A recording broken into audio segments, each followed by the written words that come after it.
Summit of the Americas is being held on U.S. soil for the first time in nearly 3 decades, and Vice President Kamala Harris is looking to show her clout in her home state. AP Washington correspondent Sagar Magani reports. The gathering in Los Angeles will give Harris a chance to connect with Latin American and Caribbean leaders who have seen little of her since she was given the thankless task of addressing migration's root causes. The only 3 with whom she met on 2 quick trips to the region are skipping the summit. The presidents of Mexico, Guatemala, and Honduras, who are protesting the U.S. decision to not invite authoritarian governments from Cuba, Nicaragua, and Venezuela.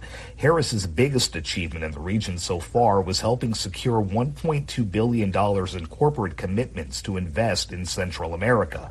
Today, she announced more than $1.9 billion aimed at creating economic growth to discourage young adults from fleeing their homes. Sagar Magani, Washington. North Korea could conduct a 7th nuclear test at any time and has shown no interest in returning to negotiations, the U.S. Special Representative for North Korea said on Tuesday. North Korea has launched an unprecedented number of ballistic missiles this year, and its officials have also used rhetoric that suggests plans for the use of tactical nuclear weapons, Sung Kim told reporters. Kim reiterated U.S. assessments that North Korea was preparing to conduct the 7th nuclear test. He noted that on June 5th, North Korea carried out test launches of 8 ballistic missiles from various parts of the country, the most ever launched in a single day. He reiterated U.S. willingness to engage diplomatically with North Korea and to address issues of concern to Pyongyang. Pressure grows on lawmakers in Washington, D.C. and across the United States over the issue of guns and mass shootings plaguing the country. AP correspondent Julie Walker reports. Gunshots ring out in Philly Saturday. 3 dead, 11 wounded. One of many mass shootings over the weekend across the country. In Chicago, 5 people were killed, another 28 injured by gunfire. Superintendent David Brown. How many more acts of senseless mass shootings? I don't know what will get a yes in Congress. In D.C., a bipartisan group of lawmakers are trying to reach a compromise on gun reform. Speaking yesterday, Republican Senator John Cornyn from Texas, where an 18-year-old killed 21 at an elementary school, said targeted reform is needed. I will not settle on inadequate or downright harmful legislation for the sake of doing something. I'm Julie Walker. Professional golfers are putting aside politics to join a new Saudi-funded pro tour. The AP's Ed Donahue reports. The Live Golf International Series starts this week, backed by Saudi Arabia's Sovereign Wealth Fund. This has been incredibly polarizing. Graham McDowell brought up the political ramifications of aligning with a Saudi-backed tour. Take the Khashoggi situation. We all agreed that was reprehensible. No one's going to argue that fact. U.S.-based Saudi journalist Jamal Khashoggi was murdered at the Saudi consulate in Istanbul in 2018. U.S. intelligence services believe it came at the orders of the Saudi crown prince. But we're golfers, and speaking personally, I really feel like, golf's a force of good in the world. I just try to be a great role model to kids. I know what the game of golf has taught me. McDowell is trying to avoid discussing the specifics of the country he is effectively working for. Phil Mickelson has joined the Live Tour, and Dustin Johnson quit the PGA to join. I'm Ed Donahue. An independent commission of inquiry set up by the UN Human Rights Council after the 2021 Gaza war said Israel must do more than end the occupation of land Palestinians want for a state, according to a report released on Tuesday. Israel's Ministry of Foreign Affairs called the report a waste of money and effort that amounted to a witch hunt. Israel boycotted the inquiry, accusing it of bias and barred entry to its investigators. Recapping our top story, the Summit of the Americas is being held on U.S. soil for the first time in nearly 3 decades, as Vice President Kamala Harris looks to show her clout in her home state of California and the city of Los Angeles.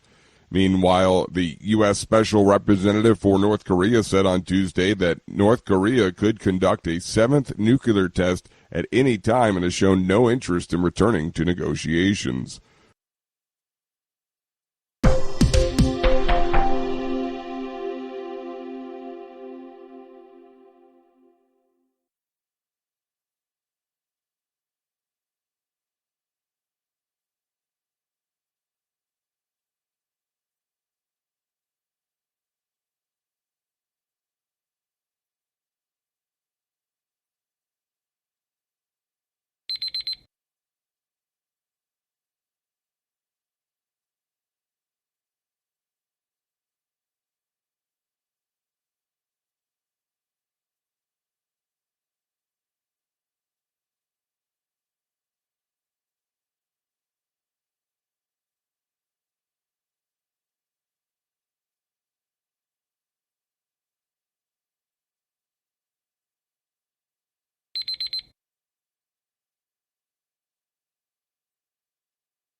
Hi, thank you for watching.